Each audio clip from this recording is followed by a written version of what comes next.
What is up, everybody? Welcome back to Tea with Publicity. I hope you're having a good Tuesday. I have a really exciting episode for you guys today. You probably know her from Girls Gotta Eat. We have Ashley on the pod today, and she is a comedian, a podcast host, a sex-positive girly. So fun. You're going to love the interview. First, I'm going to catch you up on what I've been up to. I do have some updates that I want to share. Then we'll get into the interview with Ashley. We will answer your Ask Alyssa questions. And then, as always, we will finish off by spilling the tea because we need to talk about Trashton Thompson, aka Tristan Thompson, Adam Levine. We need like a trashy name for him as well.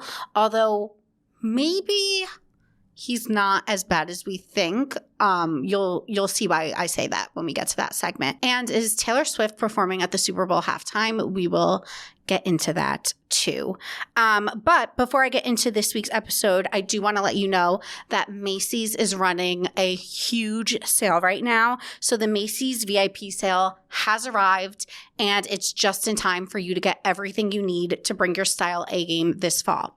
So from September 23rd to October 3rd, you can get 30% off regular sale and clearance items plus 15% off beauty. I think that's like absolutely humongous. That's 30% off all your fall fashion must-haves like denim jackets, midi dresses, boots, so much more. Plus, you could shop the way you want by picking it up in store or curbside or going online. You could always go to Macys.com/tea to shop my selects. It's Macys.com/tea. And I will be updating that with you guys with new selects throughout the year. And, if you don't want to buy something that I selected, just go to Macys.com. But anyway, huge sale. The dates are September 23rd to October 3rd. You will not want to miss it. Okay, into the episode. Let's catch up with me. So I am starting season 2 of the pod, I decided, because we're starting a new era. I want to thank everyone who stuck by me during my Eat, Pray, Love era. I know this summer was different. I didn't have guests. It was just me. I honestly needed that time for myself to like really sit back, think about things, reassess. I feel like once I left my old employer, I hit the ground running so quickly with getting partnerships and management and all of these things that I never really had time to process. So I really wanted to take this summer to like vacation and find myself and kind of like relax. And now that it's fall, I am so ready to hit the ground running. And that's why I'm back in studio. I'm back to having guests. I have all of these amazing things planned. So I'm officially saying it's season 2 of the pod. It is a whole new era. So again, thank you guys so much for standing by me and supporting me. If you've fallen off the podcast, welcome back. If you're new here because of Ashley, welcome to Tea with Publicity. I'm really excited to kind of turn over a new leaf and talk about all of the things that we love to talk about, like mental health, like body image, like dating, and just with cool new guests and cool new people. And I'm especially excited for when I move to LA this winter, the new guests that I'm going to be able to bring to the podcast. We'll be having new conversations, and who knows, maybe we'll be digging into new topics as well. So I think it's just a really cool, exciting time for me personally. As equally, it's been a challenging time personally. I like literally cried on TikTok this week telling everyone how, it's been tough because someone I'm really close to in my life is really sick. And I feel like I'm mourning someone, although they're still alive. I'm like in mourning and in grief. And that's been kind of hard for me this week, if I'm being completely honest. So I feel like my personal life, a little rocky mentally, emotionally, physically. I've been really happy with the way things are going in terms of I've been eating like really clean, no dairy, no gluten, on an anti-inflammation journey, which if you guys are interested in hearing more about, I'm thinking maybe I can get my nutritionist on the podcast to discuss. So let me know if you're interested in discussing inflammation and kind of what that entails, because I think there is a lot to learn, and I certainly have a lot more to learn. But I'm really excited for this move, and I had a really interesting conversation with my manager this week because, she knows the content I put out. She knows who I am. She knows I've been taking it slow with content because I've been, again, in this weird limbo stage. And she kind of challenged me to think about what kind of content I want to put out there and who I want to be on the internet. And I'd been thinking about this for a while, and who I want to be on the internet is like a big sister to people. I want people to come to me for advice, for a shoulder to lean on, for a sense of community. And I think we've done a really good job in building out the Tea Tribe. But we're a small, tight-knit community, but I want us to be even bigger. And I want more people to feel like they could join us and be part of this amazing group of women and men and whoever else listens that we've created. So I really just want all of my content to kind of reflect that moving forward, just really aligning with my belief system and who I am as a person. And, I think I've always kind of given you guys that, but I definitely want to get more centered on advice and just really being that person for you guys. So that's kind of everything that's going on in my life. I am, like I said, really excited for this interview, and we will jump into it now. I am here with Ashley Hesseltine. Thank you. Welcome. Thank you for having me. I swear, am I okay? So we just figured out we're both moving to LA for the winter. Yeah. Is yours just the winter? It's so funny because I haven't even announced this. Oh. So this is my Scandi. Yeah. Surprise. I say Raina because we're a couple, but we're going in January committed through March, so 3 months. Wait, I'm doing 3 months. That's but so you're going in funny. November. I mean, we'll cross over in January. Okay. Wait, okay, because hi guys, I'm sure I'll say in the intro who you are so they know who's on. Yeah. But so you host, obviously, Girls Gotta Eat with your co-host. And you guys are kind of just doing it for the pod?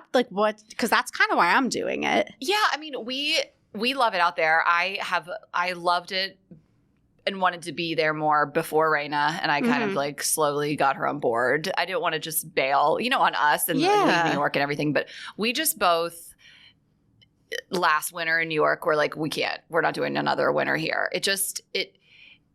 I don't know. I think I've changed a little, and I still love New York, but I just want more space. I just want more sunshine. I don't I'm just I feel like you age, and that's why everybody moves to Florida when they get old. Yes. I'm literally I want a yard for my dog. I want to take him on a hike. I want a space and all that. So I just love LA, and it's the only really place we could be and I could be for stand-up too right now. We can't just fuck off and move to Miami. We thought about it, but it's really New York or LA at this point in our career, in this point in my stand-up. So that's what we're going to do. And I mean, it feels like home. I was there all last week and running around doing shows, podcasting with people. My best friend lives there. The house that I'm renting is 2-minute walk from hers, and the dogs can play. So it's really just, I feel really acclimated already, and I'm really excited.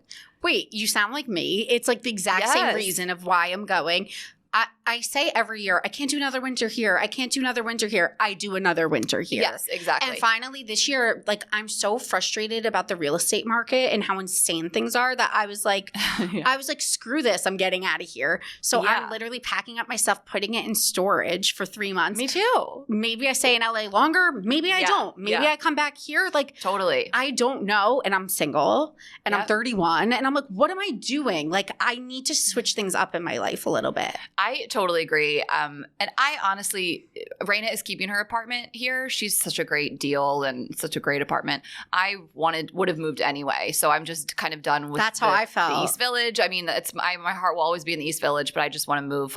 I'd want to move anyway. So I am moving out and putting my stuff in storage and then figuring it out in the spring. Wait, this is so funny because a lot of people are how could you be so lackadaisy about it? I'm it just feels right. I don't know. It totally feels right. And it's really nice to be out there with a different group of people in the podcast world, in the comedy world. I love it so much. Everyone is so nice. I can't stop talking about it. I'm dying though because that's the opposite of what people say about LA. LA. People have been I don't know if people have been lying or I don't know what is going on. I just feel like everyone is really nice, and people will say like, "But it's fake." It's like I don't care. Yeah, I'd rather it be just kiss ass to my face. Yes, especially in like like in just a customer facing restaurant or whatever it is. It's like, oh, who cares if this is fake? I prefer it.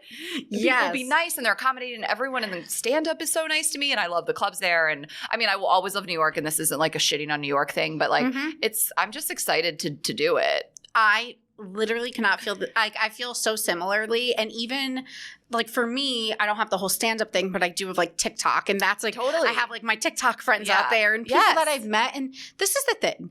Every place sucks to some extent, and every place is wonderful to some extent. There is no perfect place, and especially post-COVID, even more so. Like there's just not – everything has a drawback. Like everything. There's no more perfect place in America.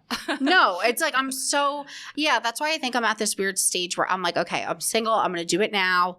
I'll like figure it out. And I'm just going to see. I'm just going with the flow. Like, where's your relationship status at? So I'm single. I feel like I have a lot of like guys in the DMs, and just there's a lot happening. There's a lot of like action. I had a great summer. I went on a bunch of dates. I slept with people like, you know, in and out of this country, and just had like a great time. Around the globe. Just international. Mrs. Worldwide. Yes. Jet setting pussy. And but I want to ask you, where are you living? Okay, WeHo. Me too. Okay. We won't say exact, but we'll talk off. Okay. Because it's the most convenient for work. Exactly. It's Are you literally renting all the clubs. I'm gonna rent a car, figure out a car situation. So but anyway, so anyway, we'll drop this convo. But I feel like when I've gone on dates in LA that have been so much better than dates in New York even. Like when I'm on Raya, I'm like looking for guys in LA. Yeah. Like I'm talking to a guy right now that lives in LA. Like I just feel kind of done with New York in general. I think that New York is the worst place to date in terms of the men. Like in the world. In the country. Yes. And then LA may be second, but it's still not first. Like it's still not I feel like the men here are infected. Like at a level that I can't even explain it. And I mean, I know there is like actual data and stats to back up like the ratio disparity between women and men here, and kind of how it makes them act and all these kind of things. Like I could go on and on about this, and I feel like I've learned so much and I have so much information also just from personal experience. But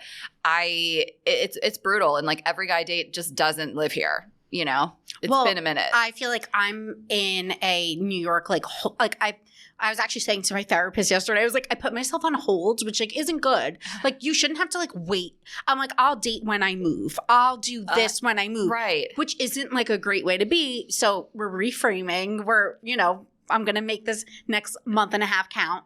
But I think I do think there's such thing as like when you go on vacation and you date, or you date in a different city, you do have a different energy. Totally. You don't care as much or something. People just smell it. Like it even happened when I moved here. I never dated more when I first moved here. And then I was probably excited to date too. I'd come out of a breakup. I came from Atlanta. And so those were like the most fun times. I still will say that I think that there is no better place to date and run around than New York, though. If you have if the guys are terrible, whatever it is, they never talk to you again. There's something so special about running around, going to a bunch of places. Like I've been to like a dinner date at midnight. You shut down the bar, you go dancing. Like you can't do that in any other city because you can't like run around and the walk. way you like bar hop. Yes, like guys would just take me on dates and like show me all these places that I had never been to, and then I'd be like, "That's my spot now," and I would like go back there with girlfriends or bring a guy there, another date there. Like my guy friend would always say it's the best way to learn a city. It's just go on dates. It's so true. Yeah. And I feel like the one thing about LA that is going to be a little different is like okay, so I listen to some girls that podcast in LA, and they'll be like, yeah, my date picked me up. And I'm like, what's that like? Like, right. Like, what? You get picked up in a car? I have been thinking about this. Like, what? And am I going to let them? Or am I like how's it going to go? Are we drinking and driving? Like, this seems unsafe. Like, in New York, I'm city biking. I'm walking. Right. I'm taking the subway. Like, you're going to pick me up from my home? Also, like, we live in homes now. Like, it's very disorienting. Yes. Like, I like walked by the house that I'm renting. I'm like, it's a house. There's like a gate. Like, oh, I can't believe this. It's so different because although it's like a big city, it's not like New York City truly is unlike anything. Yeah. And it is nothing has been better for my life, my career than New York. It truly is like, it's like my heart will always be here. I love it so much. I'm so grateful to everything I've gotten here. But yeah, I mean, I'm like I spend a lot of time in Delaware and I'm just like more relaxed when I can wake up and like be outside, you know, and like have my coffee and my dog can run around. He doesn't just shit on the pavement. Like he hates it, you know. My new thing is that I want like a hot tennis instructor. Oh my God, what? Wait, do you too? I've literally been talking about picking up tennis. No, I've never played tennis in my life. Me either. Okay, that's a lie. Wait, that's good because it's a lie. Because if we play, we can maybe be the same level. Thank you. So let me tell you my level of tennis is that one time when I was a kid, my mom sent me to like a camp. I was I terrible. did like child tennis. But then in 9th grade, me and my best friend were like, I come from a small town. Everybody like plays sports all year round or is super involved in everything. Small high school, small town. And we were like, what should we do in the spring? Like we both did like fall stuff and winter sports. And so in the spring we were like, let's do tennis. So her and I go out for the tennis team. They cut us from JV. And at that point in my high school's history, it was the only cut they've ever made on the team. We were the first two people, maybe in like the 70s, but like we were the first two people in anyone's memory that had been cut from the tennis team. That's the title that we hold. So it's like still in my head that I'm the worst tennis player, but so many of my friends, everybody plays. It's like this thing. It's so weird you say that because like in New York, I've looked into it for years. It's impossible to go play tennis in New York. Like, I don't even know where to start. Like I look and I'm like, you have to get to the place early. You need to get this. You need to get that. Whatever. I'm like, I'm going to pick up a winter sport now that like I live in a warm weather place eventually. I'm like, I have to do something. So I want to find like a tennis instructor. So I love that. And I feel this for you. I also may start to try volleyball. So I thought you were about to say like surfing or something. I was petrified. I took one. I've taken a couple like surf lessons on like trips. I'm really bad at skiing, surfing. Like I'm just not. But volleyball, I went with my best friend to her like practice. She does like a little league thing. Last time I was there last weekend and she was in the intermediate, but they were like, you can try like a beginner class. Like people see my height. And I think like, my wrists are too weak for volleyball. Like one wrong hit and it's sprained. Right. I'm like older now. I would just break a wrist. Like I just don't know if I have what it takes. But I just am like excited for my new life out there where I'm like volleyball on Saturday and then we do hike on Sunday. Yes. Like, it's a nice life. I'm going to be on Running Cannon and I'm going to see you. Like we're going to be passing each other. I know. Just give a nod. And I'm going to be like, oh my God, she found her tennis instructor. I texted some guy. He didn't answer me, but whatever. What's your dating? Like, do you do apps? I haven't done any, like I'm so bad. Okay. I'm one of those people that's like, I'm focusing on my career. But I mean... But like, it's hard to do it all. It's time to stop focusing on my career. I'd love to focus less on my career. Yeah, like it's time to. It's exactly like I gotta shift gears a little bit here. So I am really gonna I think hit the ground running when I get to LA. I think you're gonna feel. I think we are gonna feel like excited and rejuvenated. Exactly, and like I have so many friends of friends, like there's so many third degree connections that I'm like, it's kind of random people, but also people you know. So like that's the best way to kind of like meet new groups of people. Yeah, I mean, I think there is so much to be said for the way that you feel and present when you move to a new city and the way that people perceive you, whatever it is. Like I said, they can just smell it on you. I don't know what it is. It's true. I'm not telling people to move to get a boyfriend by any stretch, but if you were considering it, I do think there's an energy about it. Like I had 3 girlfriends in the span of a year move from New York to Denver. Honestly, part of it was like to Menver. Part of it was like I'm having so much trouble dating here and I want to find somebody. I want to have a family, you know? So 3 of them within a year, one got a boyfriend that they're now married. One is still with the guy that she's met. And one girl like had a good relationship with like the hottest guy I've ever seen. And they've since broken up and whatever. But like it really, there was a point where, I mean, it had been 6 months since they'd all 3 moved and they all had boyfriends. Exactly. And don't you feel like, I don't know if you feel this way, but for me, I think when I first moved to the city, I had like other people's perceptions of like who I should be dating in my head. Like, for example, my sister, who's older than me, she's like my hero. So she likes finance bros. So I'm like, I got to date finance bros. Right. So like I've never been into that. Like if you look back at like my history, like in middle school, like I loved little emo boys. No. Like I loved the skater boys. So like okay, all right. Okay, I see that. So like what I know you wouldn't I mean I'm older than you, but like even like a Jordan Catalano, like a My So-Called Life, like that was hot. Like emo, yeah. Yeah, like I loved like a little like skater boy. Yeah. So as I got older, I'm like now reassessing my life, I'm like, why am I going for finance bros? Like I don't historically like this. Right. But like living in New York made me think I needed that. Right. So like you just learn more as you get older. And I'm like, why am I going after these things that I think I need because society told me or like where I live told me that's what I should be going after? Yeah, I know. And a lot of those guys, not all of them are just not the best guys. Like truly, you know, I was saying to a friend recently, I was like, at the point in my life, like I just don't want a guy that's not like an adult. Like I've been there. I've done like a guy that I feel like I need to kind of help him through life or, you know, help him with his like, that just doesn't feel like a grown up. You know, he's like a apartment that does not feel grown up or not a grown up job or the way he dresses. And, you know, it's just like I can jokingly call them like a fixer upper. And that's like a real thing. And I did it a lot when I was like younger and I just am not into it now. I want like a fully formed person. I think we all are on a journey. No one's perfect, but like I want like, a person that feels like an adult. Like a real bed frame. Yes.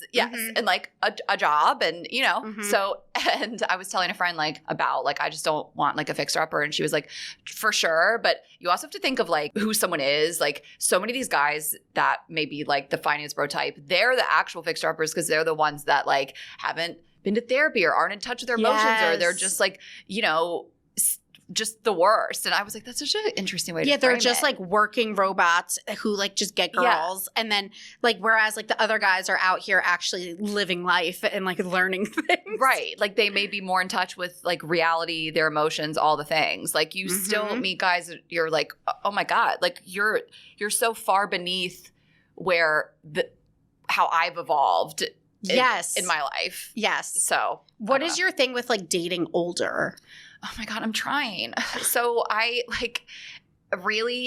went through this phase where I was just dating younger guys. I do like a youthful energy. I mean, I run around and do stand up and I have this podcast and we do this. You're up late. Like you're And I physically just have never been attracted to older looking men. Like I've always it's just I've never, you know, you have friends that are and friends that aren't. And I mean, I remember my best friend. I remember one time being at the bar and we were probably like 22 or 23 and she was talking to this guy that was 30. And I was like, what? So old. I'm like, that's disgusting. You know, like it's so funny. At that age, I was like, ew, that predator. Like, I was like, they're so his hair gray? You know, like you're like shocked by it. And so I've had friends that have always dated like older guys and I could never understand it because it's not my taste physically. And so there was just a point where I was like, the last 3 guys I've dated have been 10 years younger than me.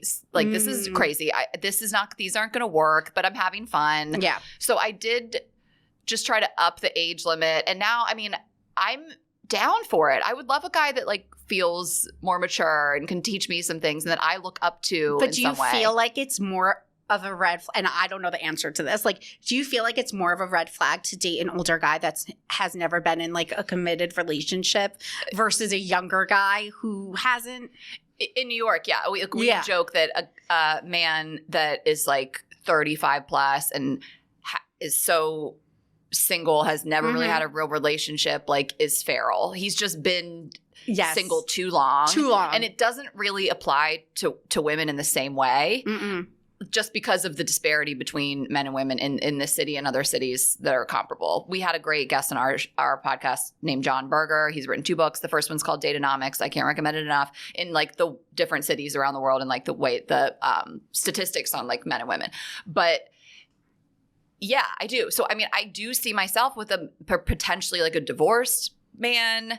You know, like I don't want children, but I'm not a guy with children's not a deal breaker. You know, Well, the older you get, you're like, that's what I'll take a bald man that's divorced with 10 kids. So Raina's dream guy is a bald divorced guy. Like she's all about it. Literally was like, I'm going to date a bald divorced guy. And then she just did for like 8 months. Like she really, she manifested it. But yeah, it's, I should be dating guys that are closer to my age or like a little bit older. So I'm trying to do more of that. And yeah, a lot of times it's like they're divorced or they have kids. It's fine. I just think about sometimes like for myself, because I don't mind an older man, but I mind, and like this is a weird thing because I believe you could be older and have young energy, or you could be young and have old energy. Yes. Like grandpa vibes. But yeah, I get nervous. Like, so I think of like my brother-in-law, for example. He's like 36 maybe. And I'm like, I think it would be weird if all of a sudden I bring over like a 40-year-old when like my brother-in-law has been in my life for so long and he's older than me. Yeah. Then if I bring in this guy older than him, like the dynamic feels weird. But I'm like, you also have to, maybe it wouldn't be like that if this person has young energy. Totally. And it's funny that you say that because for me, it's like my brother is 4 years younger. And so it's weird when I date people younger than him. Yeah, exactly. There's like, he's like, Ashley, what? That's what I'm saying. Like there is a weird thing with like other people, the dynamic or something. For me, it's the young energy. Like that's just, I believe that I have that. If someone can disagree, I don't care. I feel like that's you seem like free-spirited. I'm single. I'm childless. I do what I do for a living. Like I want someone that does feel like that. And you're so right where I think we had a friend that was dating this guy and he wasn't old. He was like in his 30s, younger, mid-30s, whatever. And they were just like, he feels so old. Like he just – his vibe. Yes. Like his vibe. He doesn't want to do anything. Yes. He's like just – read a book, doesn't grandpa. want to leave the house, do anything. Yeah. And so it's not that. It's not the age. It's like what you bring to the table. 100%. Kind of. Yeah. Yeah. It's really interesting. Yeah. Okay. I could talk to you for 9 hours. I feel like time is flying. But do you have a Scandi story? So, okay.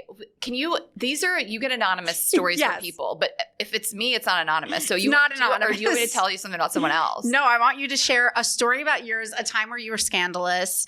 Could be when I was scandalous. Oh, okay. So like I'll go first. Okay. So it could be anything. Like one time, I always give this example. Someone wrote in telling me that she eats the tails on her shrimp. Like that was my favorite non-sexual entry That's ever. Like unbelievable. No, like I mean, no judgment. When I had tears, I'm like not trying to kink shame. No, what? I had tears rolling down my eyes because I was like, "This is amazing." That is so shrimp tails are like a big part of me and Raina's brand. Like, like in terms of, I don't know that there's anything that fires Raina up more than shrimp tails and pasta. Like she's like, this is unreal. Like this is hot noodles, and I'm supposed to pick them out. Wait, I was just saying this last week. I'm like, take the tails off the pasta. Like. What are you trying? Okay, you're trying to show me that it's fresh. I don't care. Like, yes. What am I supposed to do? Like, I guess I usually have to pick it out, put it on like a side plate, chop the tail you have it like off. on a napkin. Like okay, so Emily Mariko, do you know her from TikTok? The like viral cooker. Oh, she like cooks this like whatever. Okay. She got like 7 million followers in like literally 3 weeks for like cooking on TikTok. And she made this dish the other day, and sometimes I do commentary to like her cooking. Yeah. And I was narrating, and she left the tails on the shrimp and put it in her pasta, and I was like, now I have to stick my dirty ass hands in there and take off the tails of the shrimp. It's crazy. Just cut them off. Yeah. All right. Anyway, my scandalous story. Okay. So, which one do I share? Oh my God. Okay. Yeah, this will inspire me. So when I was in Mexico for spring break in college with my friends, we almost got sex trafficked. Not like I'm alive to tell the story. So obviously it didn't happen. But we were basically at a club, and I don't remember, okay? I'm like drunk. We're at a club in Mexico. Apparently my friends made plans with this guy to go on his boat the next day. The next day we were by the pool. I have no idea that this conversation even happened. And this guy walks up to us at the pool, and he's like, "You guys ready to go?"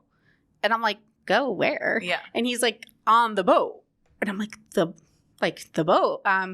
Okay. Like, yeah, sure. We're in Mexico. Let's go on this yacht. Right.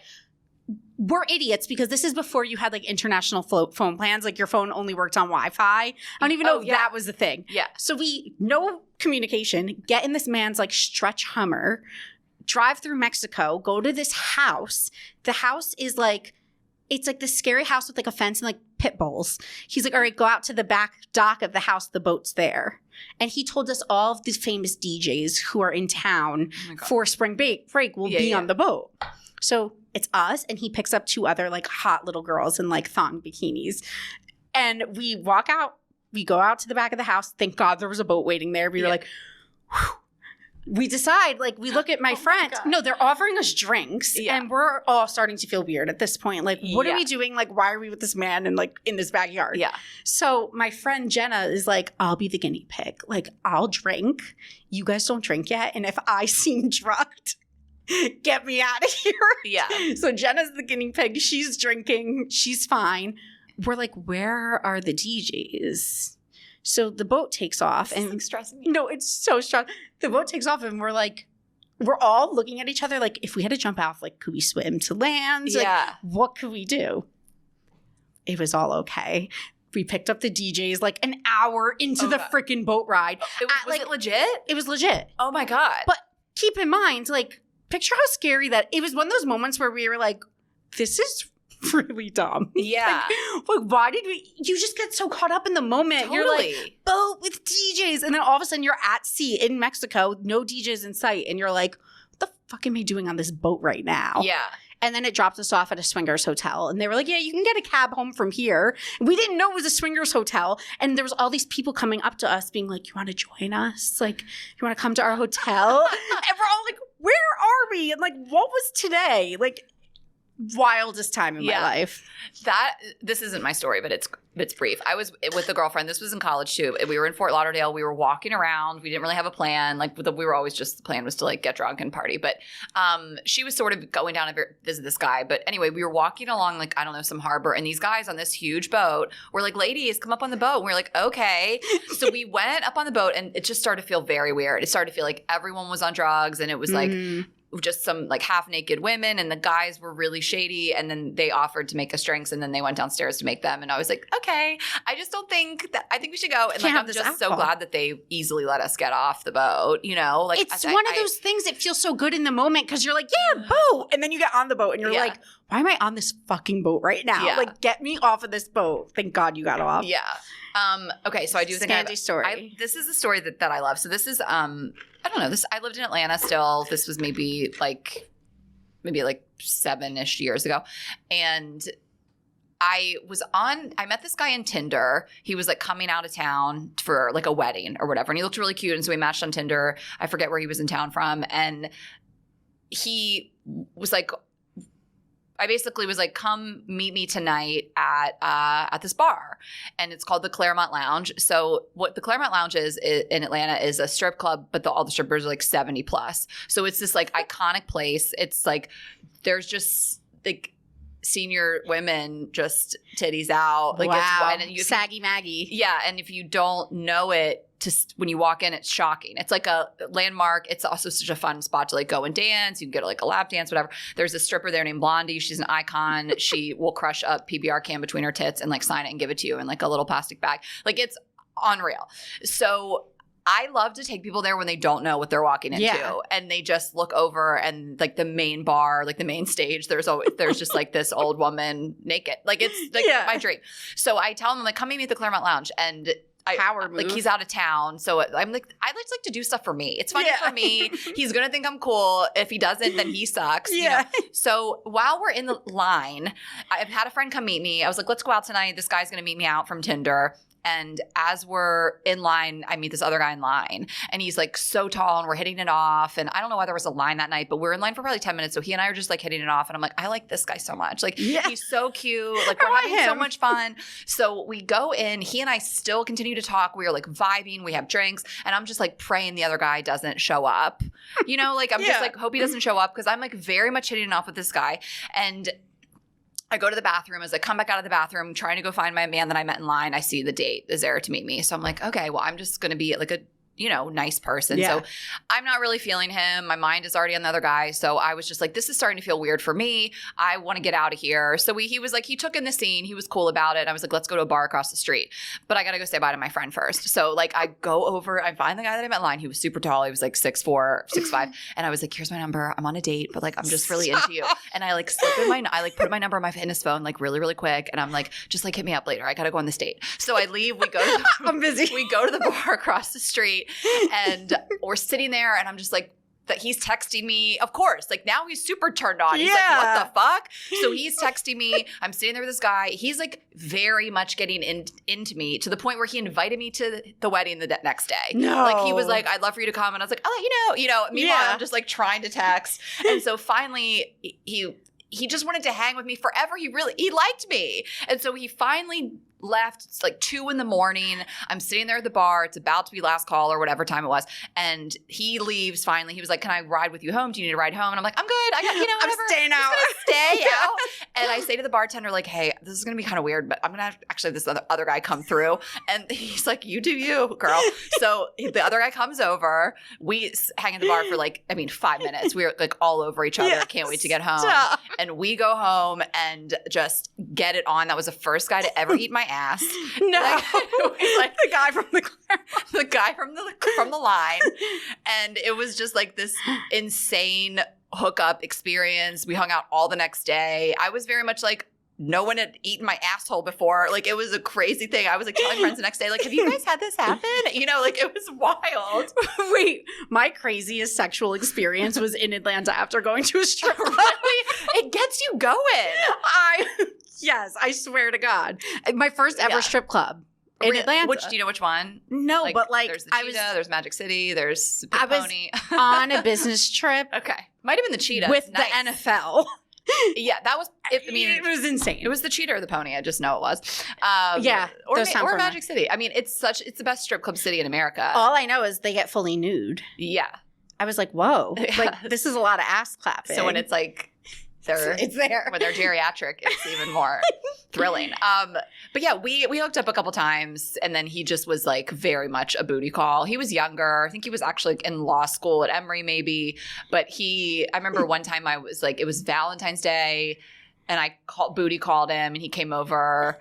And then the next morning after that, he was like wanting to hang out, and then I went to actually hang out with this other guy. Like it was just, he kind of kept being in weird situations, and then I like hooked up with him one last time, and then I actually started dating somebody pretty seriously. But it's like, and that's how I met my husband. And that's how I met your dad. That's how I met your dad. Exactly. But yeah, that's one of my like favorite stories. I love that. Where I felt like a little scandalous. Love it. So good. Where can everyone stay up to date with you, follow you, listen to the pod, all of that? I am Ash Hess on everything, Instagram, TikTok, Twitter. You can listen to Girls Gotta Eat podcast. You can shop our sex toy line and download our app. It's called Vibes Only. It's a Bluetooth connected sex toys that pair with erotic audio content. It's really fun. You can download the app and you can get in there and like there's some free content, but everything's Vibes Only, and that's on the App Store and Android. And then I do stand-up all over in New York City, and then also I'm on my own stand-up tour. I start shows again in November. My website is ashhess.com. So Ash Hess everything for me. You are just killing it, girl. Oh my God. Thank you so much for having me. Let's spill the tea. Oh, man, there's a lot to talk about. So we will dig into Trashton Thompson first and Khloe Kardashian. Obviously, the Kardashians on Hulu came out this week. If you haven't seen it, I mean, shame on you. I literally watch it like the second it's Thursday morning. Wait, did it come out Thursday or Wednesday? Whatever morning it was on Hulu, I was watching it at 9 a.m. And fantastic episode. I absolutely love that Khloe was kind of like putting this all out there in the beginning of the season just to get it out of the way. I mean, it's heartbreaking. The entire episode, like if you didn't cry, you're heartless. It was so sad. Say what you want about the Kardashians, but like they're nice people. And Khloe, you could tell, you could see the hurt. And that was really tough to watch because she just really felt so like sad, and you could tell she wasn't herself. She's usually this positive person and good vibes only. And although she was putting on a front and she still is that way, there was so much like hurt behind her expressions. And I can't imagine what those 9 months until the baby's arrival were like for her, because she's dealing with her own emotions, basically being duped into a pregnancy, which we'll get to in a second. And then on top of it, having to worry about the public perception of it all. I think it's really unfair when people say, well, shame on her, she should have never gotten back with him, blah, blah, blah, blah, blah. I think like that's really unfair, because you guys are underestimating the skills of a master manipulator, aka Tristan. People that are that manipulative and controlling or narcissistic, whatever you want to call it, they are amazing liars. And they will look you dead in the eye and lie to you. And it's so believable that like women that date men like this are victims of them. I mean, and vice versa. I mean, there's manipulative women as well that do this to men. But like, I mean, you can't fault her for wanting to try to keep her family together and giving him another chance. I think what's so shocking about this entire situation is that he knew in July he had gotten another woman pregnant, because that's like what the date was in the papers that he was served. And he convinced Chloe in November to get the embryo and put it in their surrogate, knowing he had another child on the way and before the news of the child broke, which is like so messed up. And honestly, it feels so, what's the word I'm looking for? It's really crossing a line, and it feels very invasive. And I think that's what the sisters couldn't get past. The fact that they felt like he really did this to like keep Chloe around, keep her close to him. It was really manipulative. It was just honestly heartbreaking to watch. And I understand the girls not wanting to trash Tristan because they know the kids will eventually see this footage one day. And I respect that. But like, justice for Kylie, she was the only one that was like, this time, this is unforgivable. That was her way of saying like, not again. Like, you're done. You're dead to me. And she was the only one that gave us something. It's like, come on, bash him a little. He deserves it. But whatever. Tristan, ugh. Chloe, queen. I really am excited to see like how she continues to bond with this new baby, because I'm sure like once he's here, her life changed. And we don't know the name yet. We do know that it starts with a T. So I'm interested. And now I'm kind of thinking like, will we see the first glimpse of Kylie's baby on the Kardashians? Because I wasn't expecting to see Chloe's baby. I didn't think they'd show his face, and they did. So maybe we're going to learn the name of Kylie's baby and like see what he looks like on the show. Similar situation, but not really. We have Adam Levine exchanging messages with IG models and going behind Bahati's back. I initially was really angered by his response. I made a TikTok basically saying and finding fault with the part in his statement where he said, like, we will get through this together. I was like, it's not on you to decide if she forgives you for you being a cheater. I take everything back, okay? I'm going to go out on a limb here and say she's in the know, because in the days following, they have been paparazzi together, probably willingly, smiling, being a united front. Bahati seems very unbothered, which makes me believe she knew. And maybe she does the same. I don't know. There was a TikTok that I saw going around alleging that they have an open relationship of sorts. That wouldn't really surprise me in Hollywood, because apparently these rumors about Adam Levine have been out there for years. So I'm kind of changing my tune, and I'm going to go ahead and say we are madder at Adam Levine than she is, because if she's in the know, then she's like, yeah, no, I know. Like, we cheat on each other. Like, we have an open relationship. And listen, alleged. I don't know. I'm just saying the way she didn't make a statement, she's smiling with him. It just leads me to believe that we're all reacting one way because we think they're in this like committed relationship, and maybe they're unbothered because they're like, oh yeah, just another day in our household DMing IG models. Like maybe they're both getting up to it. And if that's their arrangement, then we really have no reason to care because that's their choice. And if it works for them, it works for me. I don't really care. So I'm kind of changing my tune a little bit there because it just seems like the story isn't adding up. So people are also speculating that Taylor Swift may be headlining the Super Bowl halftime show. I wouldn't be surprised. I mean, I'm actually surprised she hasn't done it already, to be honest. Basically, it was announced that Pepsi is no longer the presenting sponsor of the halftime show, and now Apple Music is. Apple Music announced this partnership at midnight. Taylor Swift, as you know, drops Easter eggs at midnight for her new album. And a lot of people are thinking maybe this is a nod to Taylor performing the halftime show. I mean, it would not surprise me. Could it be a coincidence? Yes. Does it seem likely? Honestly, kind of. I don't know why she wouldn't do it or why they wouldn't invite her to. It seems just like the obvious choice. I also think after Harry Styles just did these like 15 consecutive nights at the Garden, he also could be a great contender because I don't think he's done it, right? How sick would it be if One Direction, like if Harry headlined and then One Direction came out and did a song together? Zayn would literally never, but it would be so good. It would be so good. Wow. I think they need to do that. But yeah, that's kind of it in celeb news. My only concern with Harry Styles, and I've seen a lot of people talking about it, is like, this man's tired. He needs a break. He did 15 consecutive nights at MSG.